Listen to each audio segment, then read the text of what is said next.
Welcome to Project Arcturus. It's um, it's my way of making a world eater. Um, you could read all the signs to go through it.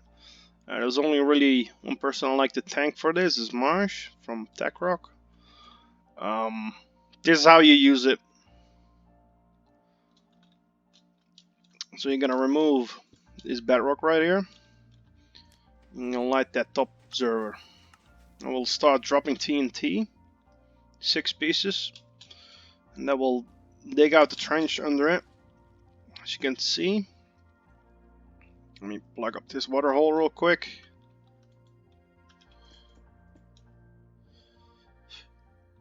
We'll dig out a trench under it, and that will start the whole process.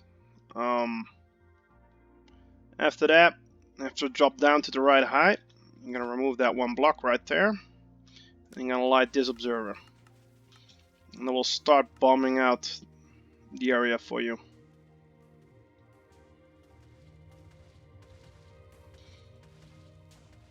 Six blocks deep at a time, and it's just shy of the full width of a chunk.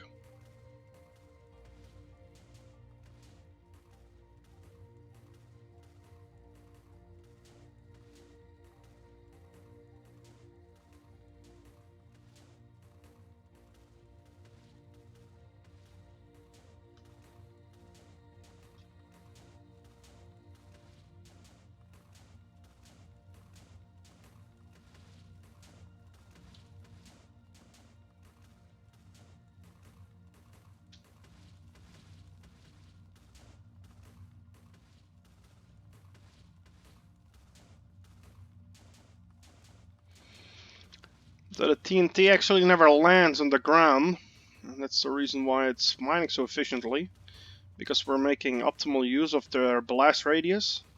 Because the blast radius is random, it's not the same every single time. You can see it on the walls. You will have a slight variation, but dropping a piece of TNT every single block will take away that variation.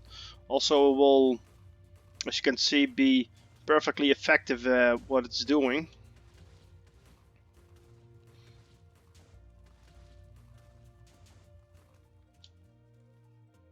Alright, there we go. Now the flyer came into its station. The other side.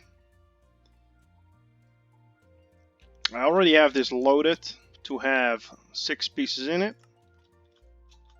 I'm gonna remove the bedrock on this one as well. I'm gonna let it drop 6 blocks. And that will further increase the depth of what it's mining at. I will clear out a small way in order to have effectiveness on the TNT again. What you do right now is once that stops, you remove that one block right there, and you're gonna send it back to the other side.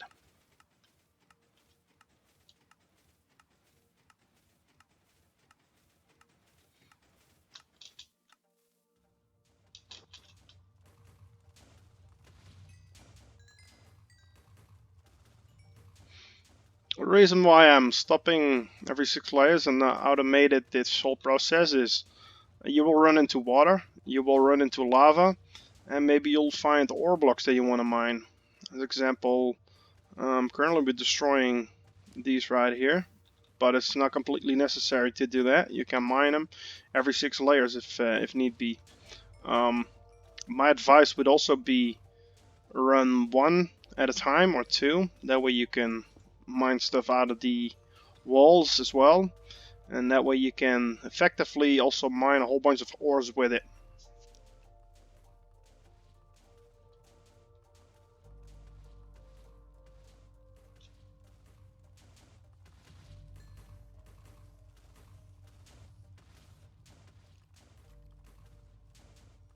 The only thing you really have to do is walk next to it or keep flying next to it. Never unload them out of the chunks.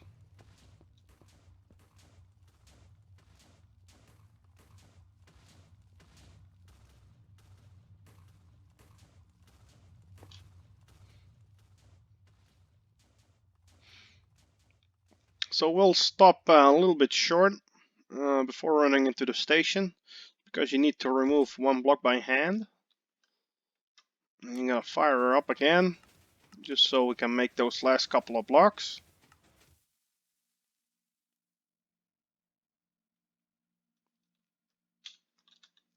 And let's get some blocks.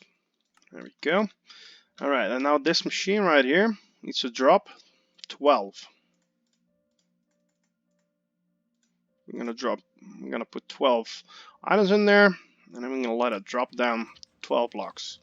So the initial 6, that it was dropped by the other side, and then another 6 in order to get it mining the other way again.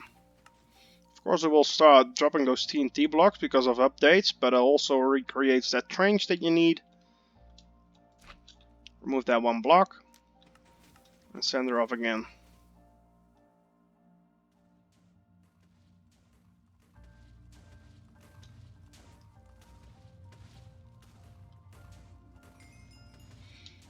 And you continue doing this. You can do a couple at a time on the width.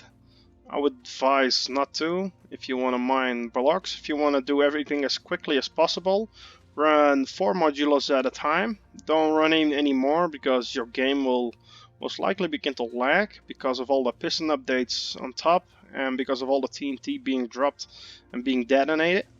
As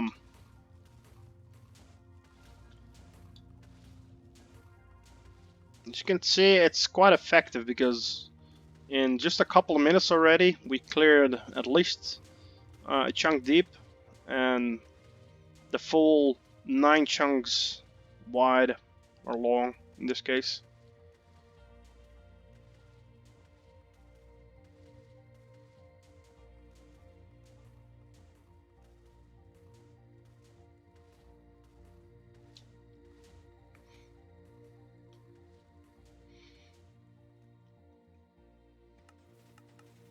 You can replace all of these slime blocks with obsidian if you want to, because that also works, or glazed terracotta, but in that case you need to have walls at least 3 thick in order to have this working.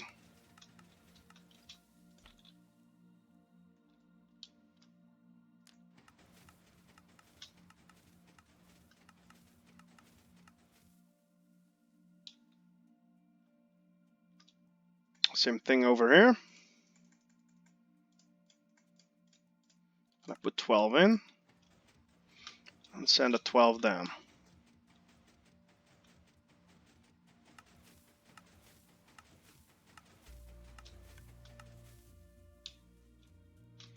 I'm gonna clear one block once more, and we're gonna send her back.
So basically every single time it makes it back to a station, you're gonna put 12 items in the dropper and light the top observer.